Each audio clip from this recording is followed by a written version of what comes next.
Welcome to Shorthand Hangover, Rajasthan District Court Exam Exercise 1 at the speed of 90 words per minute. Be ready? Start. An entrepreneur invests his money, manufactures output, and looks for a maximum profit from it.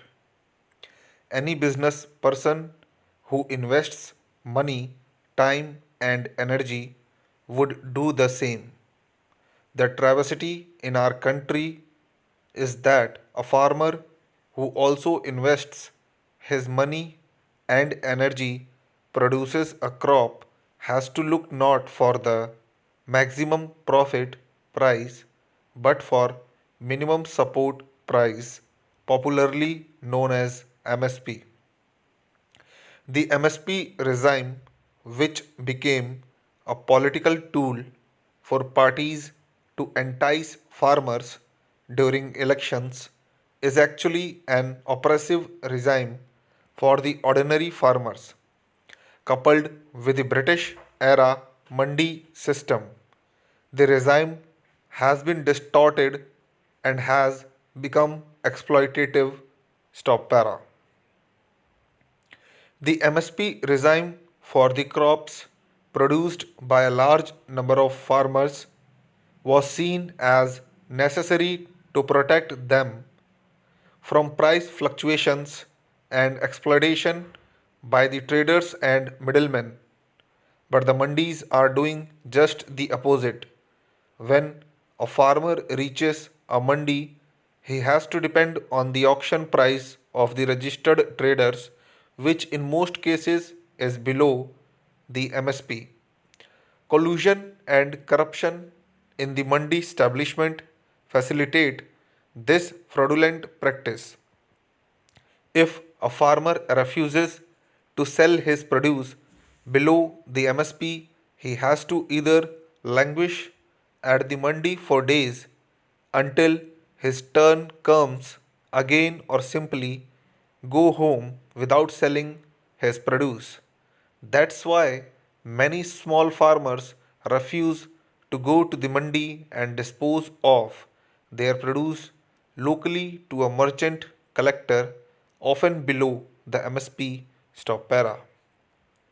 The MSP regime is distorting farming patterns in the country too.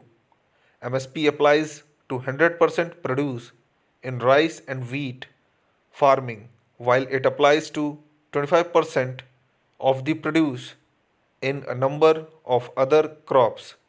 Since the MSP guarantee is there, more and more farmers tend to produce crops like rice and wheat. Once produced, the farmer looks to the government to procure his entire crop. In many agriculture dependent states, the Food Corporation of India is unable to execute the growing quantity of MSP crop procurement, resulting in huge stockpiling in warehouses and wastage. State governments face massive financial difficulties due to the FCI's failure in procuring from them, while for political reasons they can neither delay the procurement nor delay payments to farmers. Stop para. Until now, farmers in several states did not have the option to sell outside the mandi and MSP regime. The three agricultural reforms that Prime Minister Narendra Modi's government has brought about facilitate greater freedom for the farmers with respect to their produce and marketing. Indian agriculture badly needed this fundamental reform of opening up the sector for greater investor intervention to benefit the real tillers rather than middlemen and traders. Stop para. The PM has rightly referred to the fundamental crisis in Indian agriculture.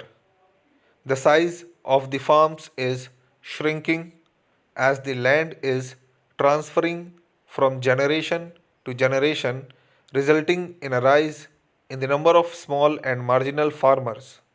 It is no surprise that a large proportion of our population is directly dependent on agriculture, unlike in countries like America, where the agriculture dependent population is below 2%. Smaller farms means less produce and no power in the hands of the producer to dictate pricing.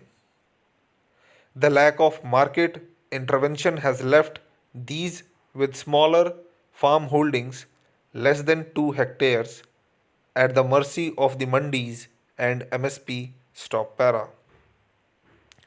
There are two ways of addressing this fundamental problem. One, to increase the size of the farm so that the crop quantity becomes competitive and profitable for the farmer. But that will be possible only when we create more non agricultural jobs. Sadly, we face an acute job shortage in the country. The second option, which the Modi government appears keen to explore, is to allow market forces to make direct interventions at the grassroots and provide better profits to farmers. Fear of markets is inherent in the psyche of many societies that were exposed to socialistic protectionist practices for long. Most of these fears are based on hypothesis, if not hyperbola. Not that market forces are not exploitative, but the legal framework that the government's reforms entail ensures that such exploitative practices are mitigated. For example, the reform would facilitate investments flowing into villages for agricultural produce, but those investments will have to a right over the crop only, not on the land or other assets of the farmer. Such restrictions would discourage unscrupulous elements from exploiting farmers. On the other hand, educated youngsters can now look at agriculture as a profitable profession and return to villages with energy, enthusiasm, and equipment. Once the investment inflow into the agriculture sector directly at the grassroots is facilitated, it would also lead to the creation of several allied activities like cold chains, processing units, and warehouses. Crop patterns will also change and diversify.